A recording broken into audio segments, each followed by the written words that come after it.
Hi, I'm Trisha, and this is Manny, and over there is Lucy. And we are going for a walk right now on a local trail by where I live, and I'm actually doing what's called earthing, which means I'm going barefoot and getting the benefits of the earth through walking barefoot. So we're going to do that while I talk about Manny.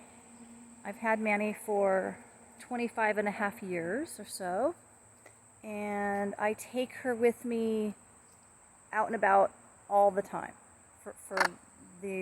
since I got her. Just probably day one, just taking her out and about, desensitizing her, getting her used to as much as possible, and letting her be able to enjoy life to the max.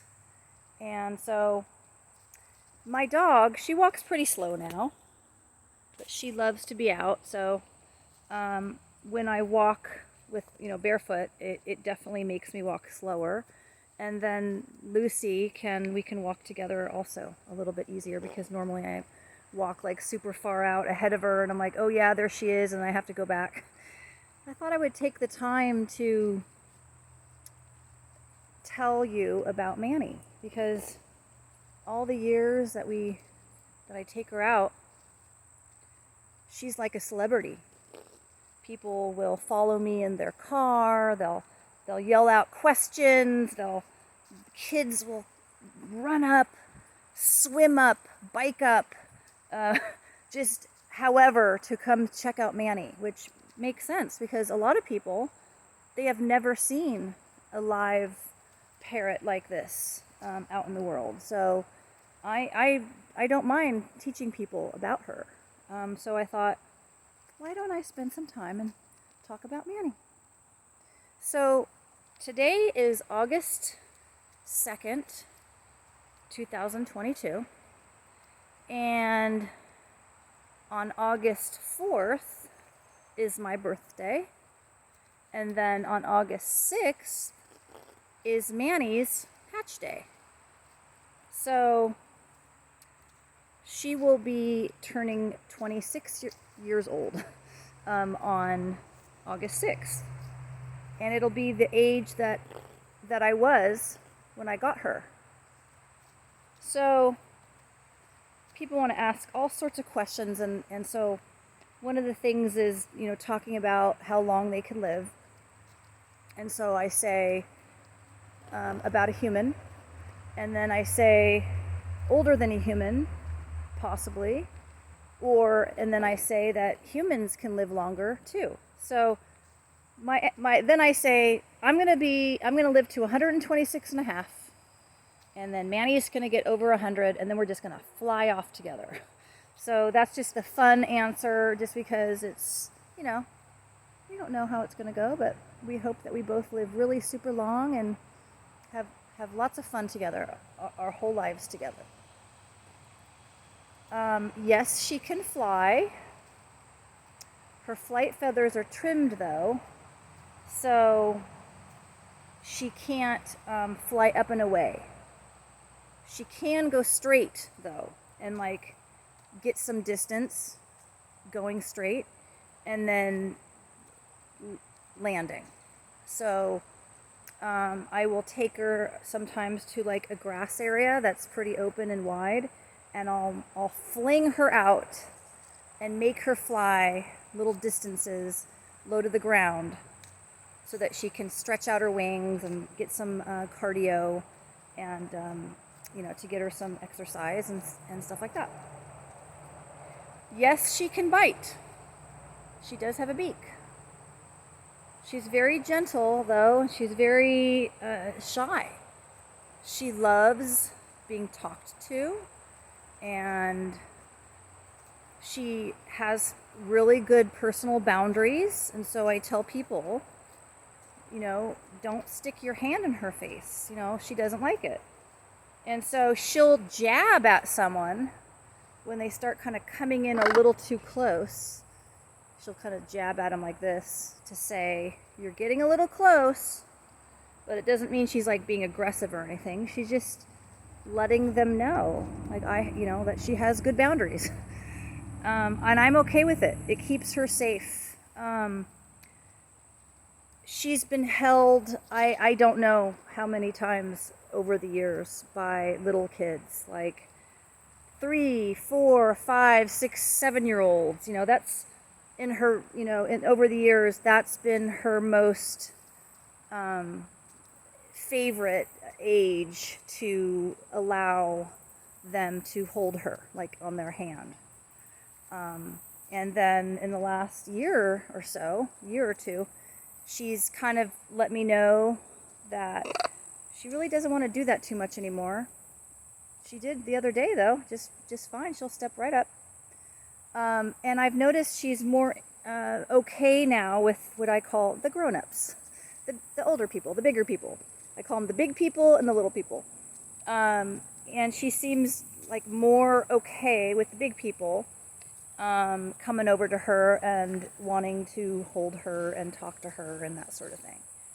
Over the years, I've really spent a lot of time on desensitizing her, getting her used to movement and sound and people, and taking her to events and to the beach, camping. She goes in the car all the time, like riding around in the car on my arm or on my shoulder or on the back of the driver's seat chair.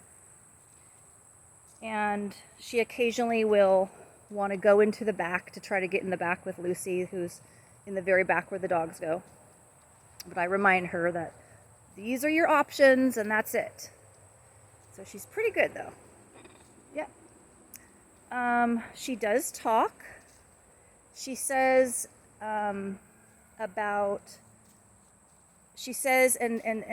makes about 25, 30 sounds, words combined.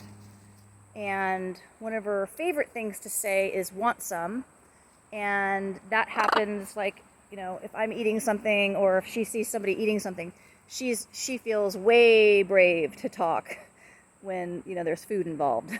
So she's pretty food motivated. Even though she can't fly up and away and come back, she has no concept of how to do that. She didn't go through that stage. If I would have known how to teach her how to fly and come back, the recall, if I could go back in time, I would totally do that. I would, and because I see people with their parrots doing that, and I'm a little bit envious of that, because that would be fun. When you're on a hike, she could be out flying and then come back. Or I've seen a guy with his 2 parrots flying and then coming back and landing on the handlebars. She, for years, had no interest whatsoever of standing on my handlebars of my bike. And she was very no thanks, no. And so I just stopped trying. I'm like, it's okay. It's not a big deal. So back in 2014, my dog is way back there, so I'm going to go back and get her. So I got all on a roll and just kept on walking. In 2014, I was living in this house, and my bike was in the garage, and I had Manny with me on my shoulder, and I don't know what, I was moving my bike somewhere else in the garage or something, and I just could tell that she wanted to get on the handlebars. So I'm like, okay. She immediately got right onto the handlebars, and I'm like, well, let's go for a ride. So I took her for a ride around the block, or around in the neighborhood, and I just, ever since, she just loves being on the bike, loves going for rides. So that's been very fun to get to take her with me on bike rides. I have a really good mountain bike, and I have taken her 4-wheel mountain biking, and she did so good. Was able to just move around and really kind of go with the flow of the turns and the bumps and all that. So, but now we just mostly ride around on the streets and cruise around, and that's just fine. So what else? So she has, so she's going to be 26, August 6th, and she has bitten a few people in that time frame. One time, two times, two different guys, they wanted to hold her, and I'm like, okay. And then I turn around and start walking, and in that seconds of time, she bit, kind of made marks on their hand, like, their top of their hand. And where is my dog? So they were okay. It probably hurt a little bit because it made divots like in their hands.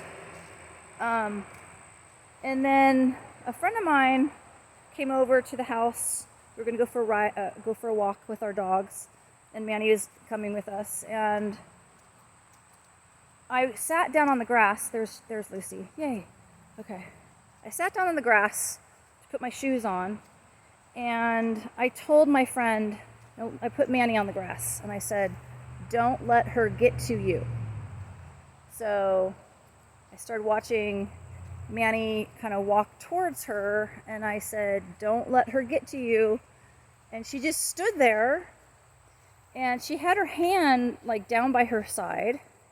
And then the next thing I know, Manny is trying to climb up her, which, what I will do with her is I'll stick my hand down there, and she'll like grab onto my finger and use her beak like a hand, and then I lift her up and put her on my shoulder, or put her on my hand, or whatever.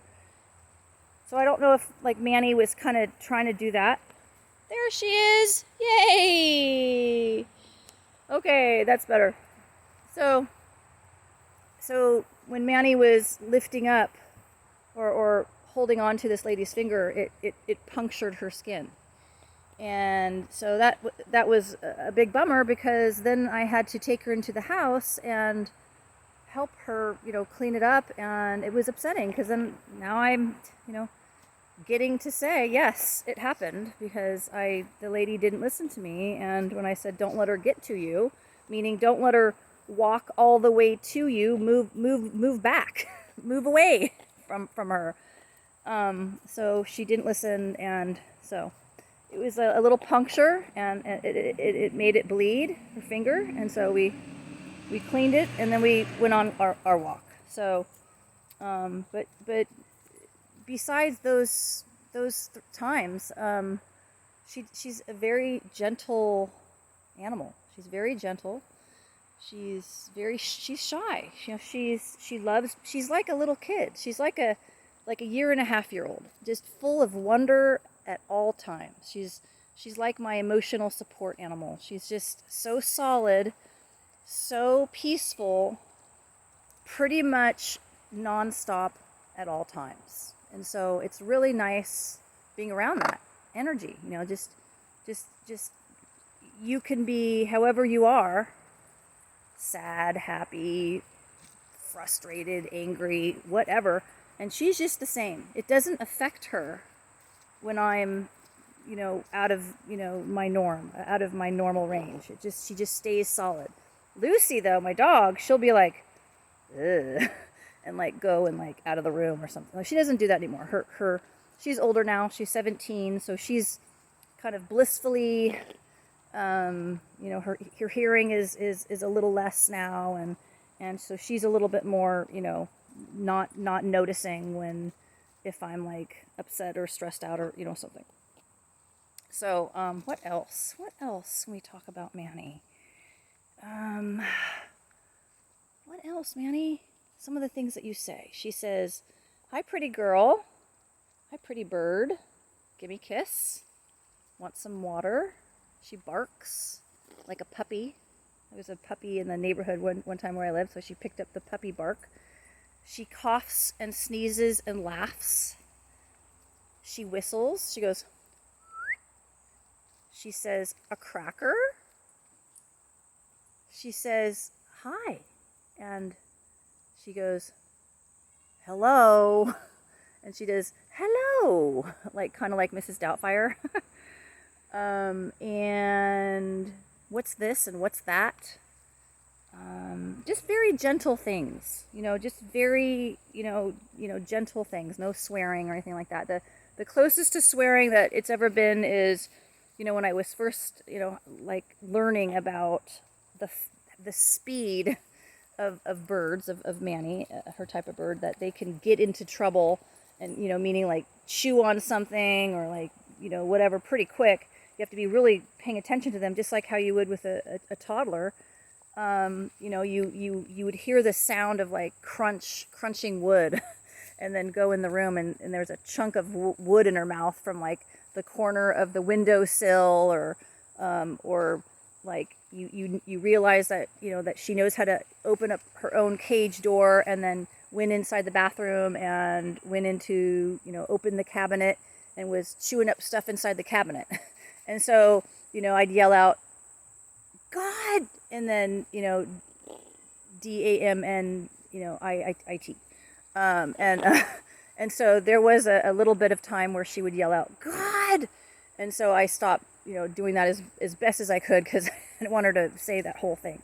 But just all mostly very gentle things. She can whisper and say, hi, in the morning. And she can say, shh. She could tell the dogs when the dogs are barking or a dog is barking, shh. She's learned how to say, shh, you have to be quiet. Oh, Manny. Shh, you have to be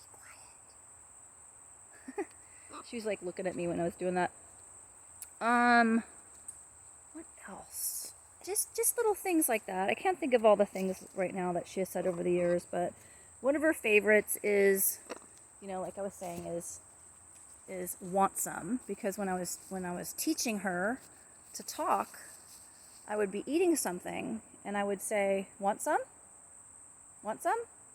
And so then she started saying it, and so then it taught her to speak and vocalize and express what she wanted as opposed to squawking, because, squawking, no.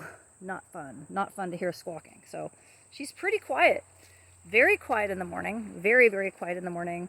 The only time she gets a little bit more, let's say, active in her vocals is in the evening when it's the normal like feeding time of animals or birds, when the sun is kind of in a getting ready to be dusk time.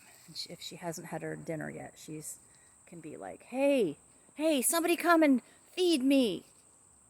But it's nothing like the sound of like that you would hear in the Amazon of the super, intense vocalizings of macaws. She does that very rarely. What are you doing? Come on over here. Come on over here. Thank you. So, yeah, those are some things about Manny. And she likes to give kisses and like stick her tongue in my mouth and touch my teeth and share. Anyways, thanks for listening. If you have any more questions, feel free to ask. All right, bye.